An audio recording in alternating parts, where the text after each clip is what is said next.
Are we rolling? Yeah, we're rolling. Okay, Mike Reed told me, Mike Reed, Bengal, Mike Reed told me this joke.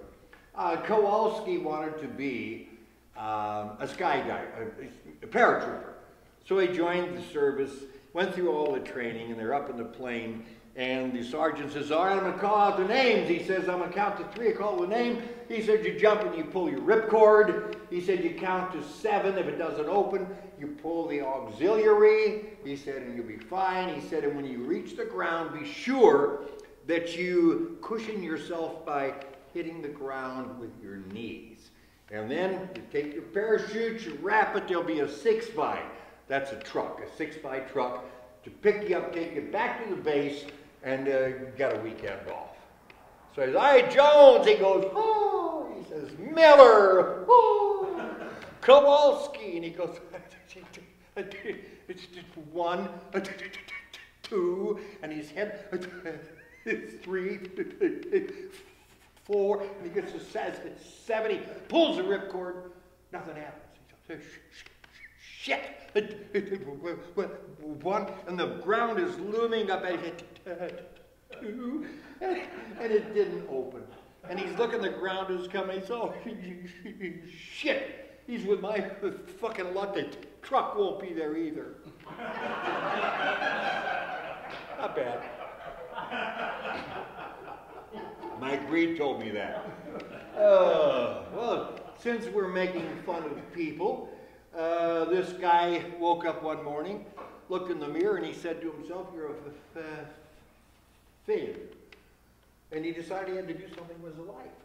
Took a shower and shaved and put on his best clothing, and he said to himself, I can't get a fucking job today if it kills me. So he walks up and down, he sees a little door that says, Bible, Acme Bible Company, salesman 1. He goes in there and he's like, job. Well, the guy looked at him and he said, Jesus Christ. Hold on, he says. Goes to the back room, he brings out a case of Bibles. He said, here, you got a job. He said, the Bibles sell for $25. Every time you sell a Bible, you get $12.50. He said, hush, thanks. Came back the next day, and the guy's sitting there, he sees him walking, and he said, oh, Christ, what's with this guy? He said, that's he said, sold him the Bibles. Hands him a bunch of money there. He said, Jesus, what the? He goes back, gets a couple more cases. In the next 17 years, he becomes the #1 Bible salesman in the world. He was so successful that the Acme Bible Company became the largest Bible printer and distributor in the world, worth billions, and he was worth millions. He retired. They called him up to the stage. He would never tell anybody his secret. So the president of the company says, okay, Ed, we want to know your secret. He said, it's simple. He said, I would knock on the door. He said, and when they opened it up, I would say, do you want to buy a Bible, or should I read it to you? Ready? This couple, they wanted a baby so bad, I guess. And they prayed and they prayed. Finally, after 15 years, she got pregnant. Oh my God, the big day came. They're at the hospital. He's pacing up and down. Doctor comes out. He says, well, you have a baby. And he says, oh my God, I've got a baby. Oh! He said, well, we got a problem. He said, what is it? He got no new legs? He said, no, he doesn't have any legs. Oh, but his arms, he got no arms. He said, what about his little body? He said, there's no body. He said, oh my God. So they showed him the baby, it was the head. And you know what? They figured, this is what the Lord gave us. So they took it home, they bought a satin pillow, they stuck it on the bed. Every day she prayed for some kind of a miracle to enable Henry to get some body parts so he could live a normal life. On his 21st birthday, The phone rang, and it was the doctor from the hospital. He said, boy, he said, with the worst auto accident in our history. We have 12 cadavers. He said, we've got arms, legs, torso. He said, we can fix Henry. He will have a normal life. Oh my God, she got on her knees. She started weeping. She said, oh dear God, oh Jesus, oh my God, thank you, thank you. And she said, Henry! He said, yeah, Mom, what is it? She said, Henry, I've got a wonderful surprise. He says, really, Mom, what is it, another fucking hat?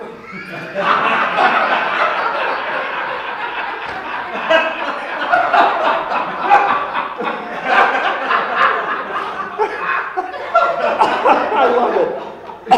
Well, she got pregnant again, and Henry was okay. She got pregnant again about 5 years later. Went to the hospital. It was a big day. He's pacing back. The doctor comes out, and he says, what about me baby? He said, oh, he said, bad news. He said, what is it? No arms? He said, no arms. What about his little leggies? He says, he got no leggies. What about his body? He got no body. He said, oh my God, can I see me baby? He said, yeah. The doctor comes out. He's got two absolutely gorgeous blue eyes in his hands. He says, oh my God, he's beautiful. The doctor said, he's blind.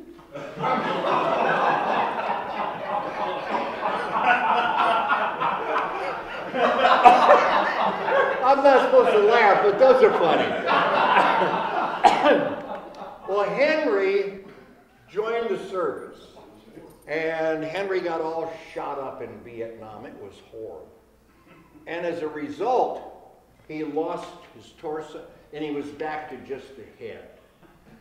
Well, anyway, he's in the hospital, and the general comes in to make a call and to, you know, build some morale. And he goes to the first guy, and he's got tubes, he's got his eye blown out, he's got one arm missing. He said, so, and this was a very pretentious ass general. He's got all of the fruit salad and shit here.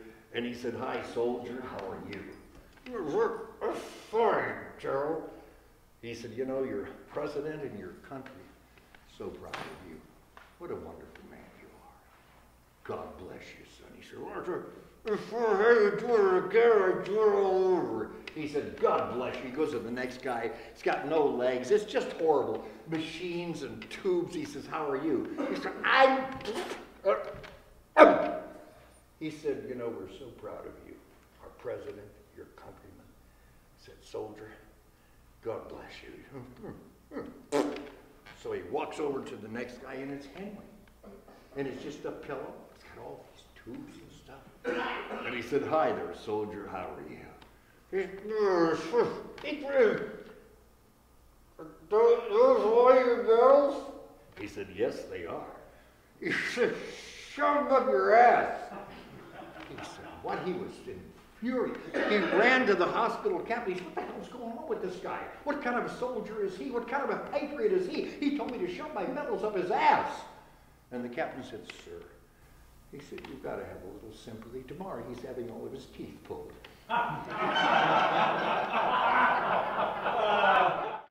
Three little Mexican kids are sitting on the curb, and in the background's a bunch of dirty laundry and cars on blocks. Just terrible. But there's a Jaguar, there's a Rolls Royce, there's an Audi, there's a BMW, and there's a Cadillac, and they're just shining in all their glory. And the little kid said, Hector, he said, when you grow up, man, what do you want to be? He said, I'd like to be a fireman. I'd like to go to the back of the truck and go ding, ding, ding, and he'll put out the fire, help people. He said, no shit, that guy's good. He said, what about you, Manuel? He said, I'd like to be a policeman. He said, I'd like to make them bad guys, put them in jail. So they both looked at Armando. Armando, what about you? He said, well, he said, you know, I'd like to be covered all over with hair. And they said, do you like to be covered all over with hair? Why? He said, well, he said, my sister, she has a patch about that big, and she owns all those cars.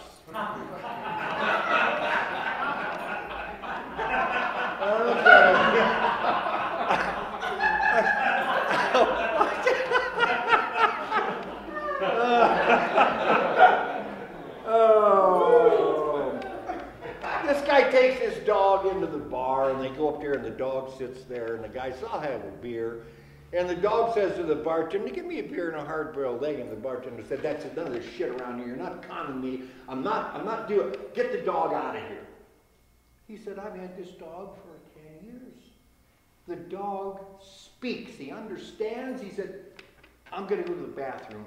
You have a conversation. So the guy goes to take a leak, and he comes back, and my God, they're talking about the Reds. They're talking about politics. It's incredible. The bartender turns around, hits the key on the cash register, pulls a 50 out of the register and gives it to the dog, sticks it in his mouth. He said, look, my friend owns the bar across the street. You go across the street and just, get up on the bar, put the 50, tell him you want a beer and a hard-boiled egg. And the dog says, yeah, shit, yeah. So he leaves. Well, an hour later, the dog is not back. And the owner and the bar, they're getting concerned, so they decide to look for the dog. They open the door. There's 500 people out there. They're working their way through this crowd, and here in the center is the dog, Buster, having his way with an absolutely stunning little tawny-colored Cocker Spaniel. And he says, Buster, what the hell are you doing? You've never done this before. And the dog looked up and said, hey, I never had $50 before.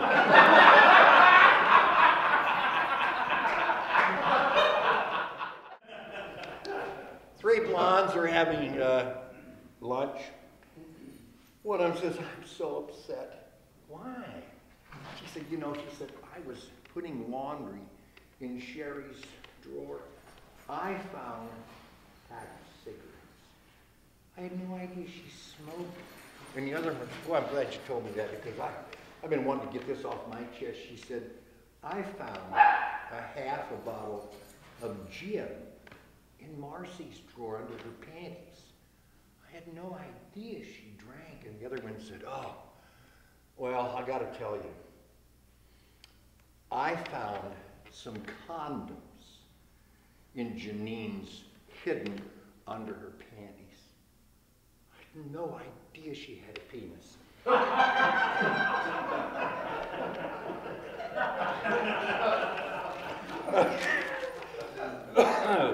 I heard this morning on the news, a couple, 103 years old, been married 82 years.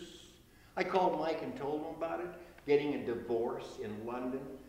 And the judge called him up and said, what the hell? What? Married 82 years? He said, yeah. He said, I can't stand a bitch. She's a goddamn nag and I hate her guts. And she said, well, let me tell you what, he's the worst lay I ever had. He's got body odor, he's a lazy son of a bitch, and I hate him. And the judge said, well, wait. Why did you wait 82 years to get a divorce? And he said, well, hey, we wanted to wait until all the kids were dead.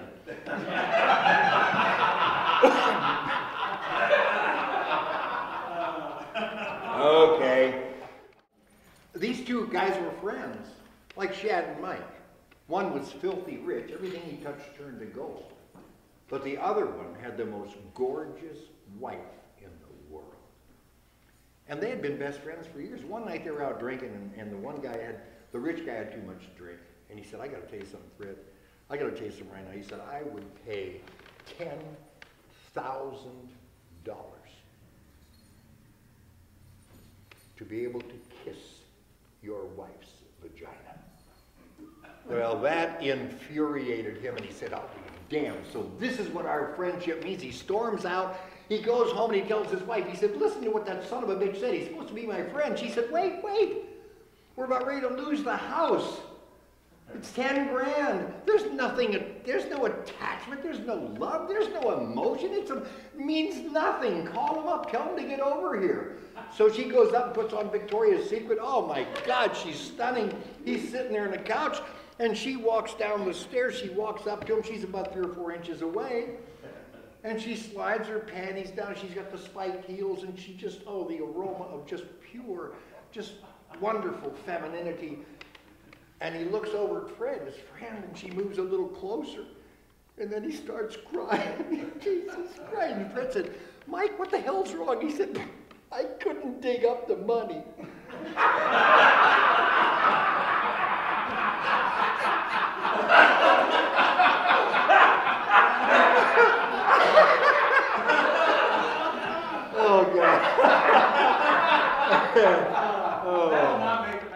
We went to a funeral yesterday, and I hate funerals, and Mike hates it too. This was a buddy of ours.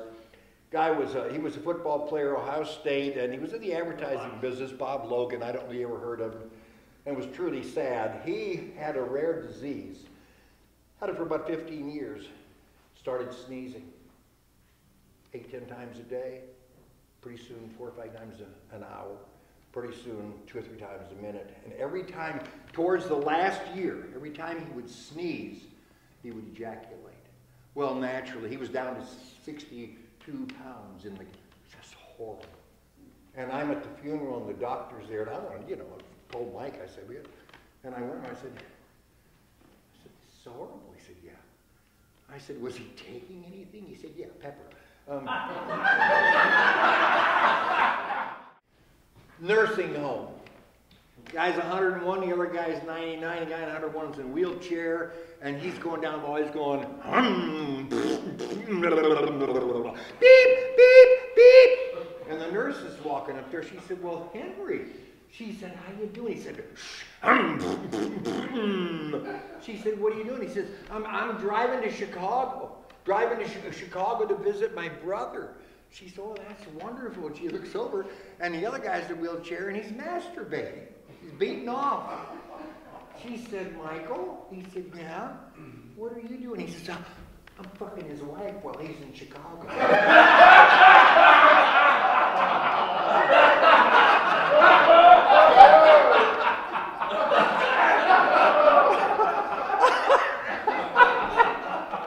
Oh, they're wonderful. So it's 3 o'clock in the morning, and this kid's about 13 years old, 14 years old, and he has to get up and go to the bathroom, and he hears moaning and groaning. He walks past his mom and dad's room, and he stands there for a second. He opens the door, and Daddy is making love to Mommy, and he said, Dad! And he turns around, and the dad didn't know what to say. He said, go to your room. So the kid goes, and of course they were over, and the mommy says, that was a terrible way to handle that. For God's sakes, what the hell's wrong with you? That's very traumatic. You go, and you talk to that boy, and you apologize. He said, all right, shit. So he walks down to the kid's room, and before he gets there, he hears moaning and groaning, and my God, what the hell's going on? Opens it up, and the kid is having his way with Grandma. And he looks in there, and he said, Bobby, and he said, not so funny when it's your mom, huh?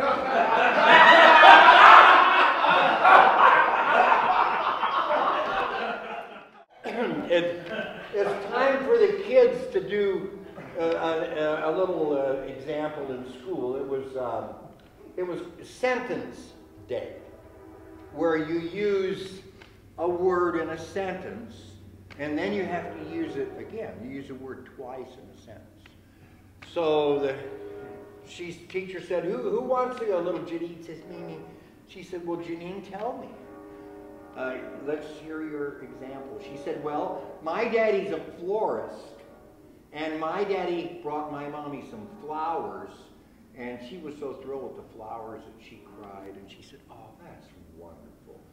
She said, Jamie, what about you? And he said, well, my daddy's a butcher, and he has meat, and he makes that meat and sells it to other people, and they love the meat, and so they're real happy. And that's what she says, well, that is absolutely wonderful. And this little kid in the black, he was of ethnicity. And she said, Washington? She said, what about you? He said, my world is beautiful. She said, oh, that's a lovely word. Can you use that sentence twice? Yeah, he said, he said, my daddy came home last night at the dinner table, and my sister said, Daddy, she said, I'm pregnant. He said, beautiful. Fucking beautiful.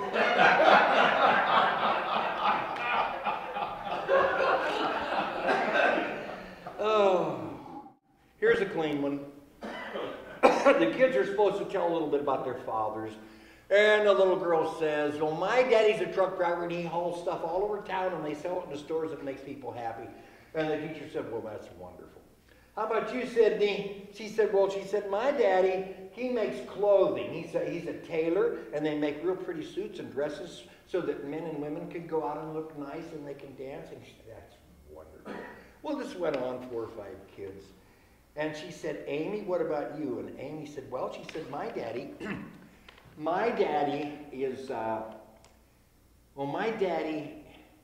is a part of Murder Incorporated. And he also deals in child pornography. And he sells booze to teenage children. And he has a huge porno film distribution business. And he has people beat up if they don't pay money. And he also runs a prostitution ring on the west side of town. And the teacher was furious. She said, that's it. You go to the principal's office. She went to the principal. She said, call Amy's dad right now. This is just unacceptable. So she calls him. She said, Mr. Johnson? He said, yes. She said, let me tell you what Amy just said in her class. And he relayed the story. And she said, what do you think about that? He said, well, how do you tell your daughter that your daddy's a lawyer? Okay. Mike's favorite. Guy goes to the barber shop, and the barber's a real negative, a real asshole. And he said, hey, Bob, how you doing? He said, oh, I'm doing great. He said, I am so happy. He said, Meg and I are going to Rome. Bullshit. Quote. Yeah, we are. Well, what are you going to Rome for? He said, we're going to go see the Pope. He said, that's a bunch of shit. I don't buy that. He said, you ever been to Rome? He said, no. He said, it's filthy. Just filthy. God, what a terrible place. He said, what airline you flying? He said, we're going United. He said, oh, shit. United. He said, worst goddamn airline in the world. The stewardesses are all grandmas. The food is pure shit. The engines are worn. Bullshit. So he said, where are you going to stay when you get there? He said, the Pierre La Cata. He said, Pierre, they lost their life. They can't, their health department closed them down. He said, it's terrible. He said, the women never shave their legs. He said, the place stinks. He said, it's terrible. What the hell are you doing that for? So the guy left and he went to Rome. And about a month later, he comes into the barber shop and the barber says, well, I guess you went to Rome, didn't you? He said, I did. He said, it was the greatest trip of our lives. He said, you're kidding me. He said, the United had brand new planes. The stewardesses were just gorgeous. The flight was wonderful. He said, we stayed at the La Pierre Caca. He said, all renovated, brand new, 5-star. The food was exquisite. We went to the Louvre. He said, my God, it was wonderful. He said, and you saw the Pope, didn't you? He said, yes, we did. He said, are you kidding me? He said, no. We spent probably 5 minutes with His Holiness. And they said, oh my God, what did he say? He said, where'd you get that shitty haircut?